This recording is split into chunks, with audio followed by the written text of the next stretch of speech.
ক্রিকেটের সব খবরাখবর সবার আগে পেতে এখনই সাবস্ক্রাইব করুন এবং বেল বাটনে প্রেস করুন।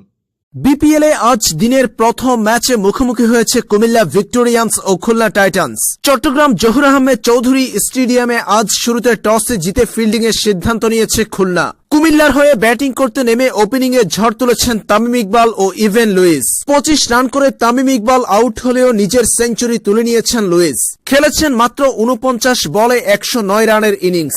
এরপর ইমরুল কায়েসের 21 বলে 39 রান, যার ফলে নির্ধারিত 20 ওভারে 5 উইকেট হারিয়ে 237 রান তুলেছে কুমিল্লা ভিক্টোরিয়ান্স। 238 রানের টার্গেটে ব্যাটিং করতে নেমে শুরুটা ভালোই করেছিল জোনায়েদ সিদ্দিকী ও ব্র্যান্ডন টেইলর। টেইলর করেছেন 33 বলে 50 রান, তবে একের পর এক আউট এবং বাকি ব্যাটসম্যানদের ব্যর্থতায় 157 রানে থামে খুলনা টাইটান্সের ইনিংস, যার ফলে 80 রানের বিশাল জয় পেয়েছে কুমিল্লা ভিক্টোরিয়ান্স।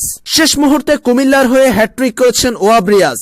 2.5 ওভার বোলিং করে 14 রান দিয়ে 3 উইকেট নিয়েছেন তিনি। এছাড়াও 4 ওভারে 27 রান দিয়ে 3টি উইকেট নিয়েছেন শহীদ আফ্রিদি। সব মিলিয়ে ব্যাটে বলে অসাধারণ পারফরমেন্স করে খুলনা টাইটান্সকে বিশাল ব্যবধানে পরাজিত করেছে কুমিল্লা ভিক্টোরিয়ান্স।